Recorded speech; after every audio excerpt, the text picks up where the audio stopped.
before we get going, I'm going to ask the loan officers to stand up. I already see David Lipnicki standing up here. He's been with us for about 5 years now. We have Michelle standing up in the green shirt as well, and then we may have Jonathan. Jonathan's to her right. Sorry, Jonathan. So whenever we're doing the networking, you can certainly ask questions. Ernest and I will be available as well. And then after that, if for some reason you're not able to get information that you really want, we'd be more than happy to do a one-on-one consultation. So you can just reach out to us, at our website or grab a card from somebody, and we'll be happy to do a one-on-one consult in our office or over a webinar or over the phone to really deep dive your individual situation. All right. So we're going to go over a couple things. I'm going to go over the most relevant. I do want to talk about tax return strategies. This is a really big one. Your CPA and your lender have very different objectives. Your CPA wants to limit your taxes. We as a lender must document your ability to pay. There's an easy tool that helps you accomplish both, but it is a delayed benefit. So it's very tempting to expense all of your repairs up front. So you got a $30,000 job. I've seen people expense every dollar of the $30,000. The problem with that is you're going to have a huge loss in year one. Conversely, if you depreciate those expenses over time, you get all of the benefit, but we're able to add it back right away. So you're much more likely to qualify for conventional loans in future years. That's extremely important. Also, it can cause a red flag if you expense them all anyway. And I'm sure none of us wants to have an audit, so it's a good way to just do it the more conservative method and to ensure that you can qualify in future years. I covered it. So we were really big on, we look at the conventional side, having a spouse and your partner strategy. So Fannie and Freddie, you have a limit on how many loans you can have in your personal name. So that limit is 10 properties.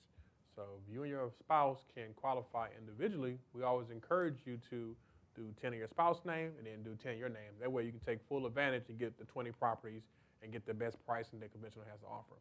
So if you guys do everything together, you can only max out at 10. Then you have to move over to the other option, which are DSCR, which are great options as well, but you're not getting the premium price of the conventional type loan. So if you can qualify on your own, I always say do your 10 and then she does or whoever does their 10 as well, and take advantage of those loans they provide. You want to maximize the conventional loans you can get. We talked about getting 20. Really be 19. You keep your personal property, and then you can get 19 additional properties on top of that pretty much. Both spouses must qualify individually. So your one spouse has to have the W-2 or self-employed income to carry their own weight to qualify, then the same for the other person. If one spouse does not qualify, then by all means go ahead and combine and buy them all together so you can both be on the note. But we will look at it and have both of you guys apply, and we can read through the credit reports and bank statements and tell you, and W-2s and tell you who can qualify on their own. So. Yeah, and if one person, let's say one spouse is currently employed and the other is not, but the one person can qualify on their own, we can still leave the person who's not currently employed off, and then maybe you get a job later on, right? Or you have your own business. Let's say maybe you're a real estate agent, but you haven't established that 2 years yet. You could get to a point down the road when you establish the 2 years, and then you can start to qualify on your own as well. So we want to qualify you with the minimum number of people on the transaction, so you at least have the opportunity at a later date to qualify in your name as well. And if you have strong enough cash flowing properties, that may even help you qualify at a later date if you have strong enough returns. Buying deals at the same time, we covered this earlier. The reason that this is extremely important is if you're going to refinance with a conventional lender and you do not qualify to pay that payment with your own income, you're going to need to refinance on the same date. But there are some other ways to do that. Sometimes total wealth agents, sometimes wholesalers, or even real estate agents may present a package of deals. If you are able to say that you have a blanket loan to purchase those properties, that's very desirable to the seller for a couple reasons. One, they don't have to worry about you getting 10 separate loans to buy 10 separate properties. They know that all the loans will close on the same date. So it's really attractive as a seller. So if you come to us and you get pre-qualified, and we can do 50, we can do 60. They may have to be broken up into separate blocks of maybe 20 each, but you can go and say, I'm going to be able to get a blanket loan to buy all these properties. So that's a really good way if you happen to have a lot of affluence. I heard some people talking about wanting to do maybe a 60-unit IRO. That can also be a good approach. But also you could buy 60 single-family doors, and you could use a blanket loan in order to purchase those properties. More often than not, you're going to get more equity capture up front on the single family. You also get the diversification of multiple locations, because if you have a traumatic event like a hurricane, a tornado, or a flooding event, and you have properties that are more dispersed, it's less likely that your entire property is down at one time. So using blanket loans to buy a pool of single families can be a great approach. I'll cover this. So non-QM loan, so non-QM stands for non-qualified mortgage. And once again, you hear a bunch of different terms, non-QM, non-conventional, DSCR. It's all the same thing, just different terms for it. So the benefits, so it's a great way to expand your portfolio past your Fannie and Freddie. So we have people who say, I want to do 20, 30 plus properties. I'll do my first 10 on Fannie and Freddie. Now what's my option? That option now becomes non-QM. You can keep growing that portfolio past the 10 properties. So we say anything past 11 plus, you can use those DSCR type loans. If you're self-employed or W-2 and don't report enough income, we see this a lot. We look at a bunch of tax returns, self-employed borrowers. We're well versed in looking through those, and we can get you pre-approved for conventional, but if not, there's this other vehicle that you can use for non-QM. You can put those tax returns away, and we'll simply look at your credit score and make sure the property is cash flowing. Makes it a much simpler process. LOCs, so this is great. If you don't want the property to be in your personal name, it won't report to your personal credit report. You can put it into an LOC. You can have multiple partners on that LOC. And with some of the products we have, we can take, if there's multiple people on the LOC, we can take the person with the higher credit score to qualify for the best pricing. So that is a huge advantage. So you may have, you want to bring your child on, not your child, but like a younger adult onto a deal with you, and their credit score is not as great as yours so far as a parent. You can use your high credit score for the qualifications and the pricing. So that's a huge advantage. We love offering that product. And also we can do foreign nationals. So if you are a foreign national and don't have, can't qualify for conventional, there are some outlets or DSCR loans we can loan out to you. There are some caveats as far as LTV requirements or caps, but there is a product that we can do for you as well. And then lower FICOs, some of these DSCR loans, we can go as low as 620 on them. So there are some LTV restrictions on top of that as well, but it is if you get stuck in a hard money loan and you need a way out, this is an opportunity to get out of that loan for you, a more long-term 30-year fixed loan. Ernest is more of an expert on this than I am, but Ernest, what do you think, if you're going to say same 720 FICO borrower right now, what would be the pricing spread between a conventional refi and a DSCR refi with one of our partners? I would say anywhere about a half a point. So on the on the conventional loans right now, we're seeing as far as rates is high sixes, low sevens, and then on the DSCR side, the base rate may be 7.625. So it's not a huge gap, and so it can go either way pretty much. And then you're going to have a little bit more in fees, right? Yep. So non-conventional loans, there's fees up front no matter what. So it can be anywhere from 2 to 4 points, whereas on the conventional side, there is no origination points for those loans. There's no origination points, but there are discount points at the moment. And the reason for this is that rates are higher, and the investors anticipate rates coming down over time. So they are charging upfront points in almost all instances because they want to make sure that they do get some return. That's a little bit unusual. In a lower rate environment before, you could get what's called par pricing or no discount points. So right now we're still seeing, what, on average on that high 6, low 7, how many discount points on conventional? Anywhere from 2 points, maybe I would say 1.5 to 2 points on those, on the lower ones. So, I mean, really the spread is not that significant. You might have an extra point or so and maybe, 3/4 point higher on interest rate. That's a pretty narrow gap, very attractive for a product that does not require income docs. I had somebody ask about the DSCR, so I want to talk a little bit more about it. I just want to emphasize how the mathematics will work, right? So the process is this. You don't provide any income docs. There's going to be an appraisal. There are 2 parts of an appraisal. One is what the property is worth. The second part is what the property will rent for. Let's say the property, you have $1,500 a month in principal, interest, taxes, insurance, and association dues, $1,500. As we mentioned earlier, you need to have usually a 1.1 in order to qualify. So you need $1,650 in rents. So you would need to have a 1007, which is an appraised rent rate that says $1,650 or more. You'll also need to have a signed lease agreement and proof of income above $1,650. So one mistake sometimes people make is they have the appraised rent rate, but then they get nervous and they do a lease that's too low. You don't want to do that. It's not that we can't close the deal, but we're going to have to take your loan amount down until we can get you to qualify at that 1.1. And so it's the lower of the two. So it's Yep. your lease that you have compared to the 1007 rates. And so what tends to happen is, like, you may luck out and get a very good tenant who is paying you $2,500.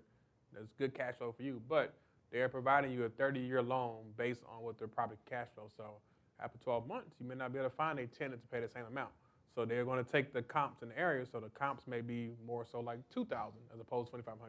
So they take the lower of the two to make sure they can ensure it's over a 30-year time frame what's going to be a realistic cash flow for it. Yep. So you want to talk with your loan officer, make sure you know what that 1007 was, and then not go below that unless you have the room. Now, you might have the room to go a little bit below it and still get qualified for the loan. But if you're right up against that 1.1, or you may be working with a competitor that's got a 1.25, I mean, there's different numbers out there. You just need to know what your number is and make sure before you sign a lease that you're still going to get qualified for the max possible loan amount. Yep. Couple other things on this. The great things are they're 30-year fixed loans, right? Even if you go to a bank and you go through all the challenges of getting a bank loan, which is like a personal financial statement and just a lot more difficulty, they're not going to have a 30-year fixed program. They might have a 20 or 25-year amortization. They're often going to have a balloon at 5 years. So these are excellent programs for building wealth.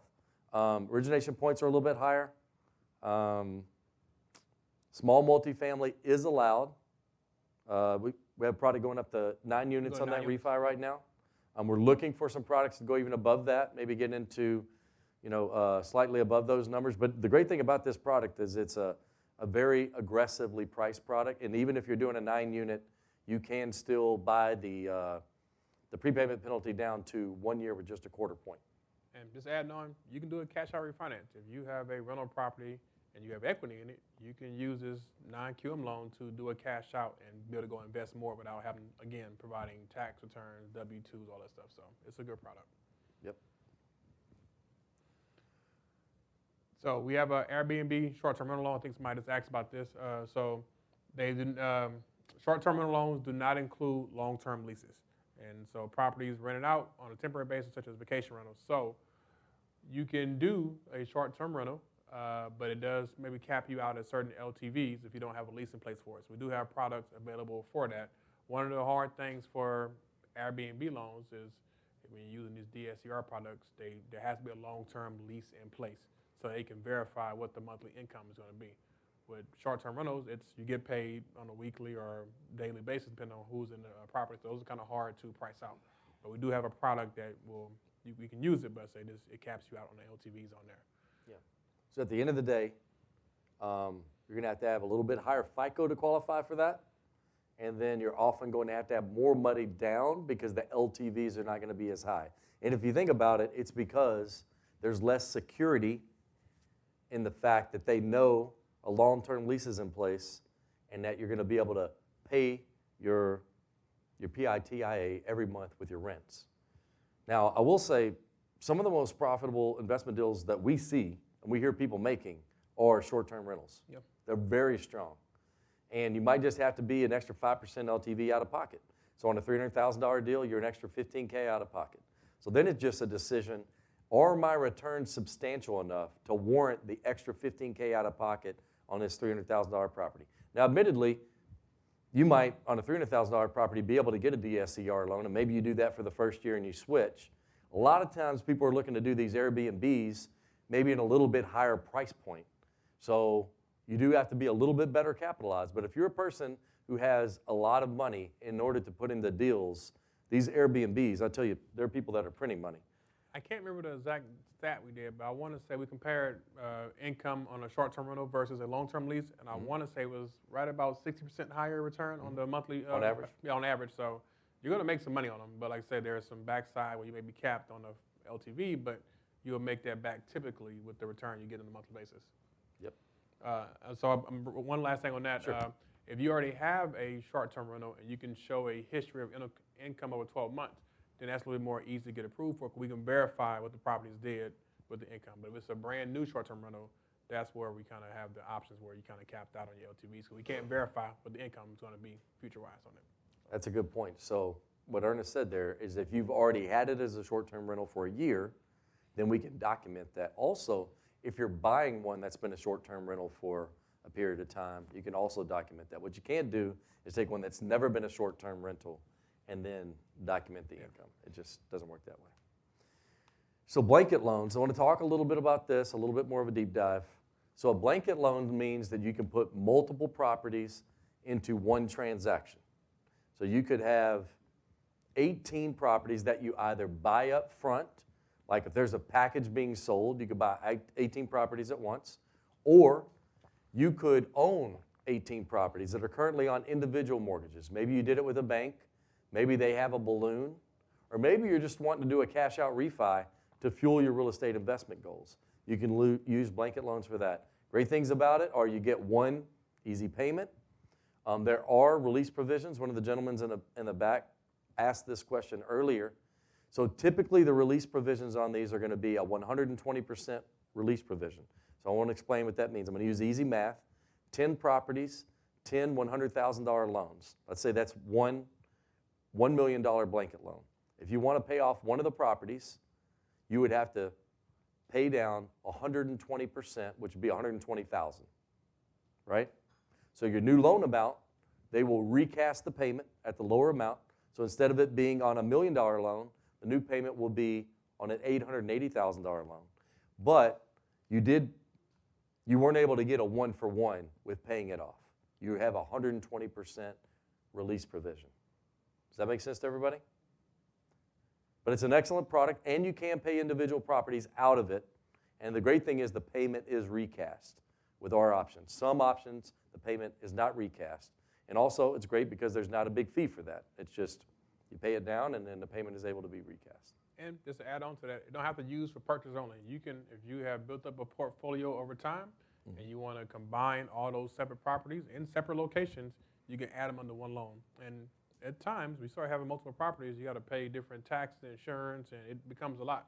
So to add that under one loan for you, make one easy payment, it does make life a little easier for you. Sure.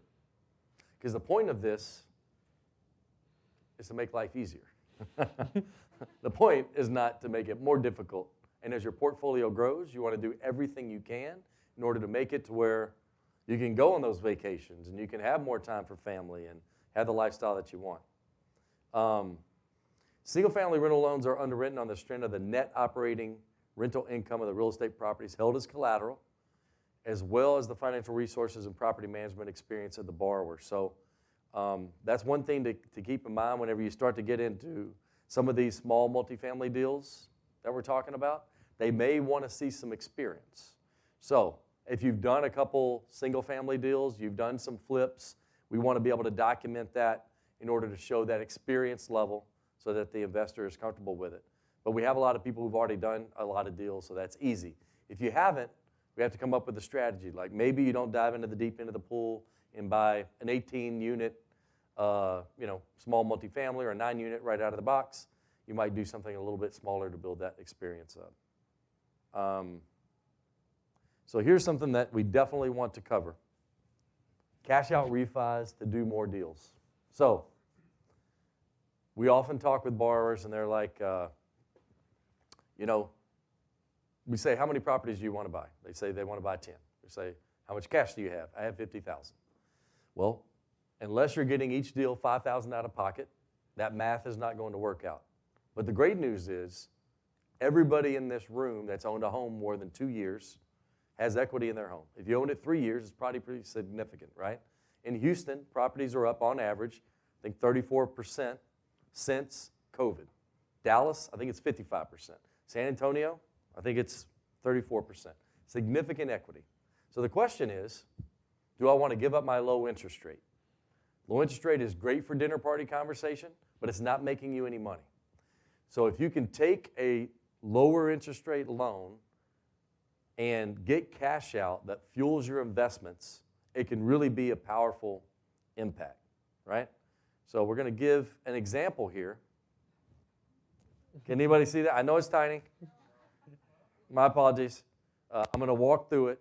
So we are assuming a conservative 4.3% appreciation rate. On average, that number's actually been closer to 5.5%. The last decade, it's been significantly greater. And another thing to keep in mind, in periods of significant inflation, real estate assets are the one asset category that always outruns inflation. All the other categories do not. So I think these numbers could potentially be higher because we're in an inflationary environment at the moment, and maybe for the foreseeable future. So this is giving an example that your home is worth $400,000 and you owe $200,000, right? Relatively simple math. Your existing payment is $1,520. Current interest rate's 4.5%. Sounds like a pretty darn good rate. It is a good rate compared to where they are now. The original loan was for 30 years. Original loan amount $300,000, and you owe 19 years remaining on that loan. So if you did nothing at the end of that time frame, you would have a net worth of $474,000. Okay? So you own a home, you got a fantastic rate, gives you the warm and fuzzy. At the end of that time, $474,000, right? Now you could refinance and on an owner-occupied loan, increase your interest rate to 6.5%. Probably sounds like that sucks. It's not fun to go from 4.5 to 6.5, but here's the things that happen. You're going to have a new 30-year loan. Your payment increase on your property is going to go up by $502, right? Well, what are the positives that are going to happen? You're going to be able to get $107,000 cash out. Out of pocket on the average new property is $26,800. You're going to be able to purchase about 4 properties, each with a cash flow of about $250. And the net cash flow over that time horizon is about $206,000. So if you look at these two scenarios, the ending net worth in red there, kind of the big number, if you do nothing, $474,000. If you use that small amount of money, not a ton, got $107,000 cash out, at the end of the rainbow, your net worth is $945,000 greater. It's actually $1.4 million. Right?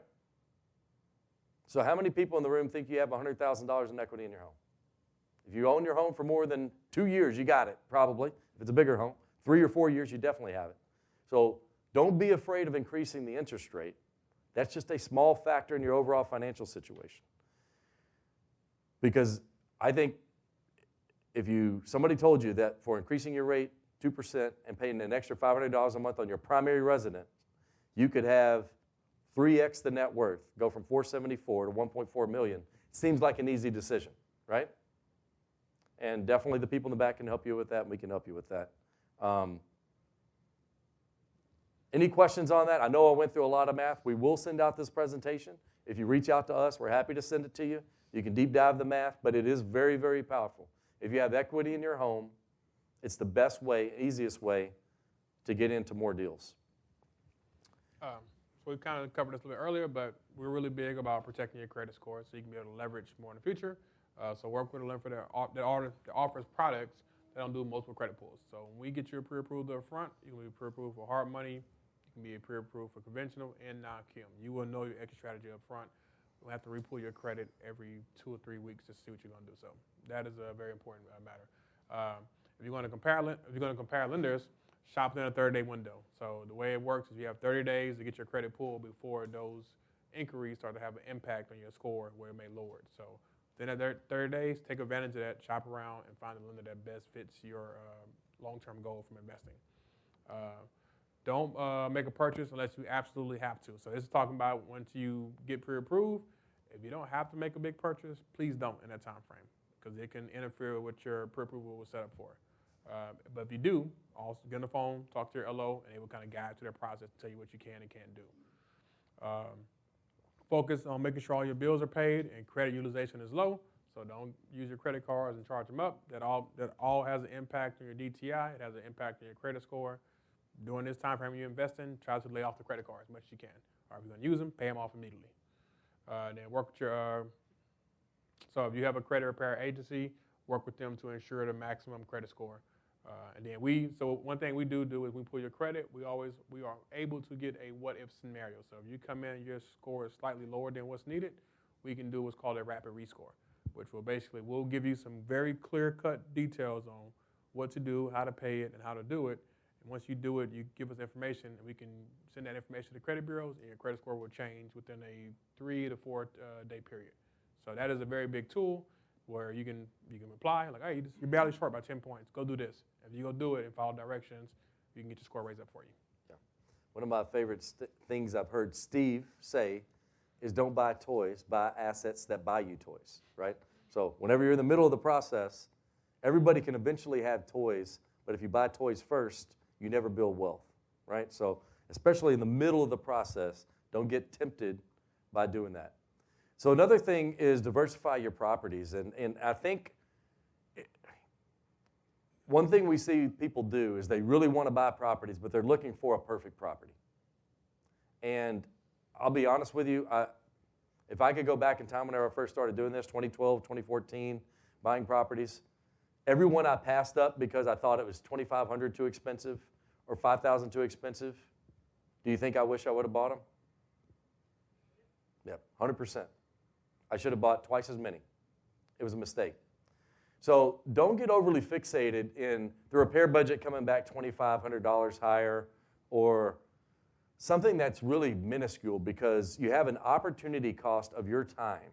If you're a busy professional, if you have things going on, you have to get in the game and you need to buy properties, right? So my encouragement is to not major in the minors, but to look for properties that make sense and that get you into the game. And if on your first property you don't make a home run, it's not the end of the world, right? If you get one of the larger packages here, it's multiple tens of thousands of dollars, right? It's an investment. Doing a deal is also an investment. It's one of the best ways to learn. So if it's not an absolute home run in your first one, if you don't knock the cover off the ball, it's invaluable experience. It's going to help you evaluate future deals, be more comfortable, be more active. So I think not being overly concerned about the perfect deal is important. Also consider what your goals are in diversifying it. Like in my portfolio, I like it because I have some areas that are higher appreciation, great school districts, strong cash flows, and I don't have as much problems with tenants. But I also have some other properties that are in not the most fantastic areas, but I get higher cash flows. Actually, those have been some of my highest appreciation areas, and they're a good diversification. I hear some people say, I want to buy homes within 15 minutes of my house. But what if you have a major flooding event 15 minutes from your house, and you own 20 properties there, right?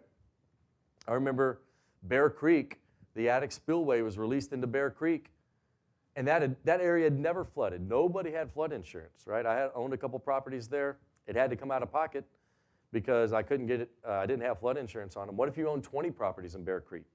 Why would you think you would need flood insurance whenever it had never flooded, right? So diversification is a positive thing. Don't get overly fixated in saying everything has to be a perfect home or within 15 minutes of my house. Trying to get a diverse portfolio can be a very positive thing in many ways. Catalyst Funding is our name. Our website is catalystfdg.com. But definitely grab a card from somebody. And once again, thanks for coming out.